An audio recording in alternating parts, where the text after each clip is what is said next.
So we finally get to section 6.5, which is all about solving trinomials. We've spent all of unit 6 to get to this point. So I want to kind of read out what I have here. And these notes follow what you have in your note packets as well. So now that we can factor a trinomial, we can finally solve it. We're simply going to factor it and use the zero product property. So this property states that we can set those two factors, those two sets of parentheses, equal to 0 and solve them like a one or two step equation.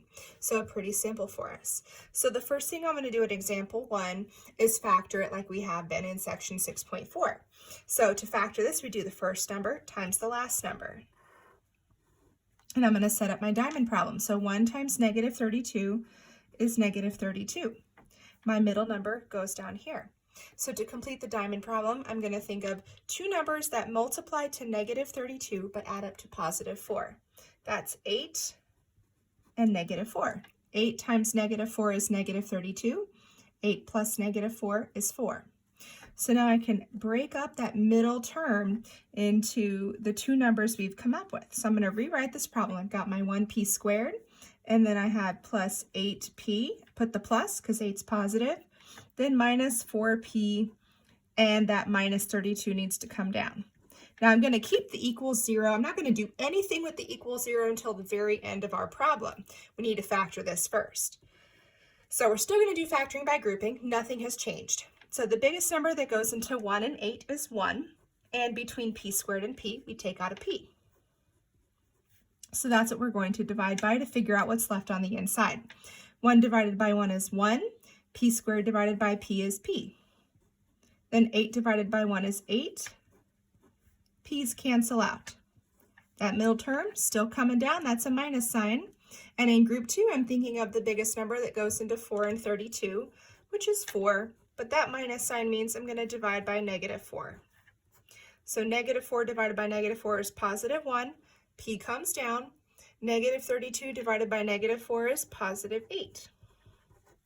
So if our two sets of parentheses match, we know we did this right. Still have that equals 0. So to write this out, I've got 1p plus 8. And then my other parentheses will be 1p minus 4. Now here's what this zero product property says. If we've got two sets of parentheses and we've got this equals 0 situation, I can turn this into two small problems. I can solve 1p plus 8 equals 0 and 1p minus 4 equals 0. I literally just wrote both of those parentheses as two small problems equal to 0. So to solve this one, all I need to do is subtract 8.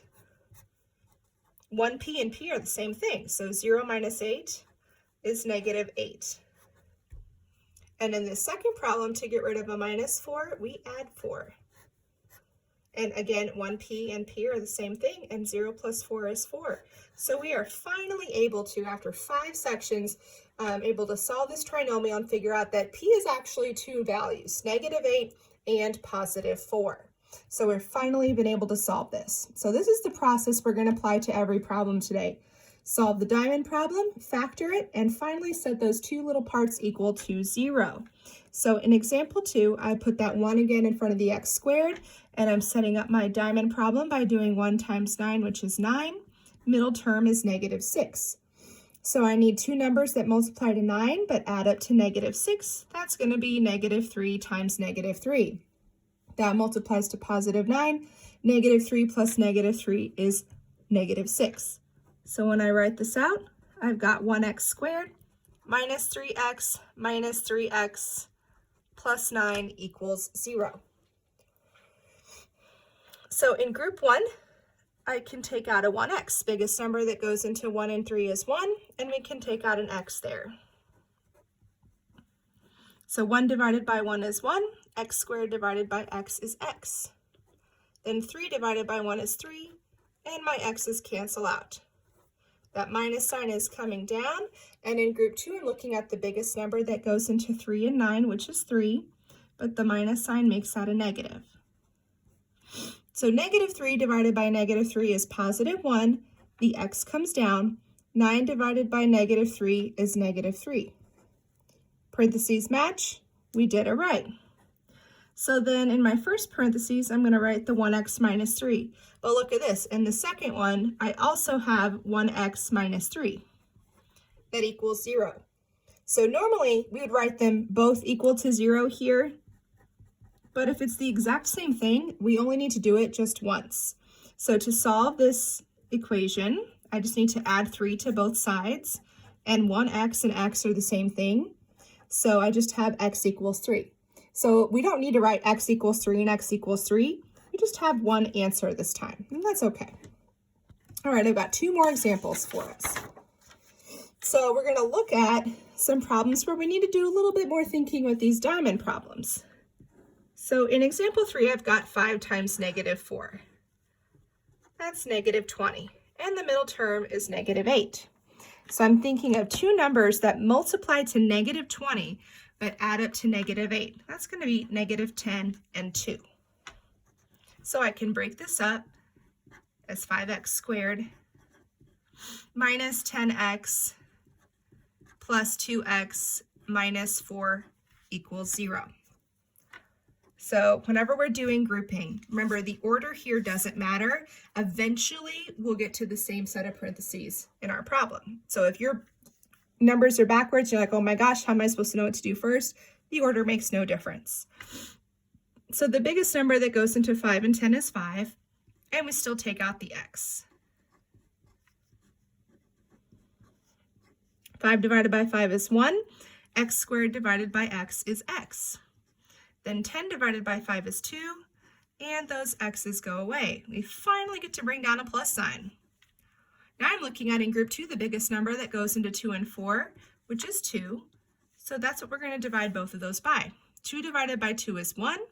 Bring down the x, and 4 divided by 2 is 2. So we've got 1x minus 2 in both of our parentheses. And then the leftover stuff is 5x plus 2. So this time we are still, again, setting them equal to 0. 1x minus 2 equals 0, and 5x plus 2 equals 0. So in this first one, I can just add 2 to both sides, and I get x equals 2. So I'm done with one of those answers. But here I actually have a 2-step equation. I need to subtract 2 first, because it's not attached to my variable. And then the second thing I need to do is divide by 5. So you've got an option here. I can either figure out what this decimal is, or I can just leave it as -2/5. So I'm just going to leave it, so I don't have to figure out what that is in the calculator. Okay, so those are our 2 answers for x. So it is possible to get a decimal or a fraction. That is probably going to happen a lot whenever you're working through these problems. Okay, now the last example I'm going to do in example 4, 5 times 2 to start off my diamond problem, which is 10. The middle number is -7. So I need to figure out what times what is 10, but adds up to -7. That's -2 and -5. So when I write this out, this becomes 5x squared minus 2x minus 5x plus 2.